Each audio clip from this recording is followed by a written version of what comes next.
कि इस देश में पहले भी बड़े उदाहरण हुए हैं। आपके समाजवादी आंदोलन के नेता, हमारे नेता भी कई 1975 में दुनिया भर में घूमते थे, जो उस वक्त मानवीय अधिकारों का उल्लंघन हो रहा था, उसके खिलाफ प्रचार करने के लिए। माफी का सवाल नहीं, और हम पूछेंगे उनको, आपने इतने कंट्रीज में जाके बात की, वो भी यहाँ के लोगों के कल्चर को और इंसानियत को अपमान किया, और उन्होंने तो सिर्फ डेमोक्रेसी पे बात की।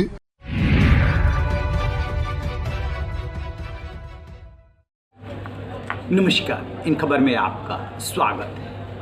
संसद ठप है, वजह है राहुल गांधी का बयान। कैम्ब्रिज से लेकर के और इंडियन डायस्पोरा तक उन्होंने जो बयान दिया, उसको लेकर के बीजेपी खासा नाराज है।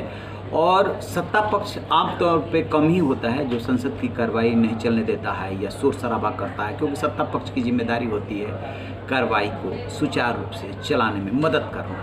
लेकिन सत्ता पक्ष बिल्कुल इस मुद्दे पे झुकने को तैयार नहीं। कहना है कि राहुल गांधी माफ़ी मांगे।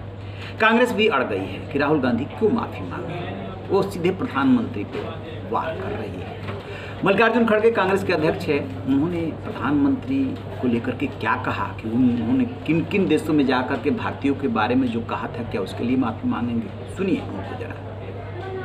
अरे ये माफीनामा मांगने वालों को मैं एक प्रश्न पूछता हूँ, जब मोदी जी 5-6 कंट्रीज में जाके हमारे देश के लोगों को ह्यूमिलेट किया और हमसे ये कहा गया कि चंद कंट्री में जाके कि हिंदुस्तान में पैदा होना एक बहुत बड़ा पाप है, उन्होंने कहा, तो ये ऐसे लोग, अगर डेमोक्रेसी यहाँ ख़त्म हो रही है, फ्रीडम ऑफ एक्सप्रेशन को कमज़ोर किया जा रहा है, फ्रीडम ऑफ स्पीच को कमज़ोर किया जा रहा है, सब टीवी चैनल्स को दबाया जा रहा है, और जो लोग सच बोलते हैं उनको जेल में डाला जाता है, तो ये डेमोक्रेसी को ख़त्म करने की प्रक्रिया नहीं है तो और क्या है?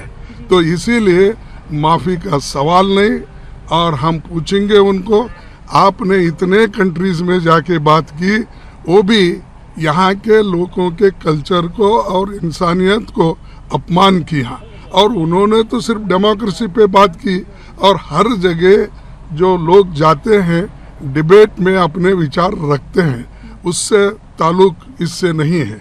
चलो आज आप लोग मार्च करेंगे? नहीं, आप ही देखेंगे, अब तो मीटिंग है, उस मीटिंग के बाद देखेंगे प्लीज। तो कांग्रेस अड़ी हुई है, बीजेपी भी अड़ी हुई है, गतिरोध बना हुआ है। ऐसे में क्या हुआ है कि पूर्व वित्त मंत्री, बीजेपी के वरिष्ठ नेता रहे जो अब इस दुनिया में नहीं है, अरुण जेटली का एक वीडियो वायरल हो रहा है।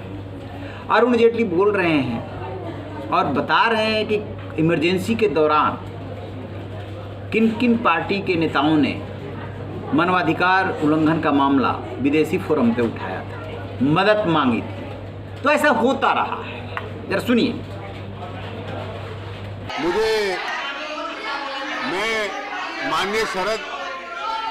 मैं माननीय शरद यादव जी को याद दिलाना चाहता हूं कि इस देश में पहले भी बड़े उदाहरण हुए हैं।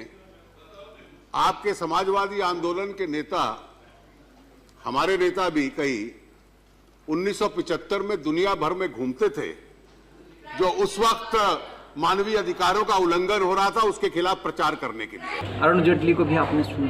अब सवाल जो उभर रहा है कि क्या राहुल गांधी हो या अन्य कोई भी नेता विदेशों में जाकर भारतीय लोकतंत्र और ख़ास तौर से ये कहना कि जो लोकतंत्र के बुनियादी आधार हैं, जो संस्थाएं हैं, उन पे दबाव है, वो स्वतंत्र नहीं है, लोकतंत्र का एक तरह से क्षरण हो रहा है, ख़त्म किया जा रहा है, तो ये बात विदेशी फोरम पे कहना चाहिए, विदेशों में घूम घूम के ये बात बोलनी चाहिए।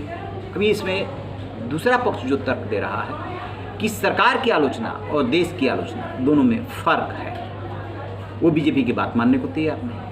अब आप सोचिए, आप क्या सोचते और समझते हैं, आपका क्या मानना है? विदेशों में जा कर के ऐसा करना चाहिए? अपनी राय कमेंट बॉक्स में जा कर के कमेंट जरूर दीजिएगा। रहिए बेखबर, देखते रहिए इन खबर। Thank you.